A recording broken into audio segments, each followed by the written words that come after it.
Chers amis, aujourd'hui, je vais faire quelque chose de très simple qui devrait attirer notre attention. À remarquer là, on a simplement un déterminant. Ce n'est pas une matrice qui est là, hein. Ce n'est pas une matrice. Pour une matrice, il faudrait mettre des parenthèses comme ça, ou bien des crochets comme ça, ok? Là, on a un déterminant. Ma question pour vous, vous allez prendre quelques secondes pour répondre. Si on a choisi de multiplier ce déterminant par 3, faut-il qu'on multiplie tous les termes du déterminant par 3? Quelques secondes. Eh bien, mes chers amis, je vous dis non. Lorsqu'on multiplie un déterminant par un réel, soit qu'on multiplie une ligne par le réel, ou bien une colonne par le réel. Mais pas les deux lignes à la fois, pas les deux colonnes à la fois. Si vous me demandez pourquoi, je ne peux pas vous répondre dans cette vidéo. Je ne peux pas faire non plus la démonstration parce que c'est réservé aux étudiants de la licence mathématique ou bien aux étudiants à l'école d'ingénieur. Mais je peux vous dire tout simplement qu'un déterminant est une forme multilinéaire alternée. Ne me posez pas de questions parce que je ne peux pas vous expliquer ça maintenant. Là, mes chers amis, à remarquer que on a 3 par ce déterminant. Pour un déterminant, on fait le produit de la diagonale principale. 3 fois 4, ça fait 12.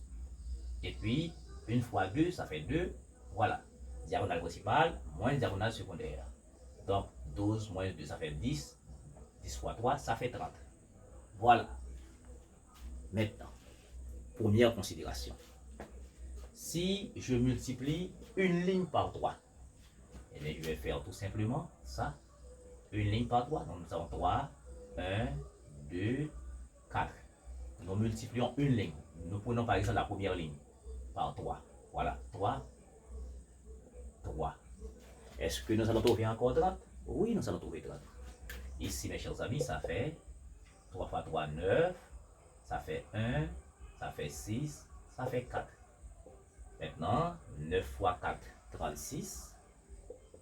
36. Et puis, 1 fois 6, ça fait 6. Donc, maintenant, ça fait encore 30. Et si nous multiplions la deuxième ligne par 3, encore, nous allons trouver 30. Maintenant, je vais multiplier une colonne par 3. Maintenant, voici notre déterminant. Nous avons 3, 1, 2, 4. Nous allons multiplier une colonne par 3. Par 3, une colonne par 3. Eh bien, ça fait 3 fois 3, 9. Ça fait 3, ça fait 2, ça fait 4. 9 fois 4, 36. 36. Et puis 3 fois 2, ça fait encore 6. Et puis tout ceci, ça fait 30. En conclusion, pour un déterminant, quand on multiplie par un réel, on multiplie soit une ligne, soit une colonne par le réel. Mais pas tous les éléments, n'est-ce pas, du déterminant par le réel.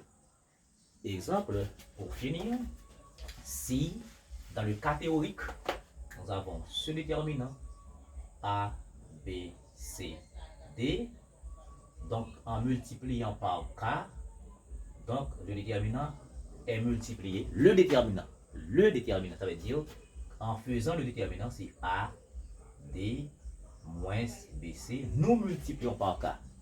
Si nous multiplions par K carré, le déterminant est multiplié par K carré.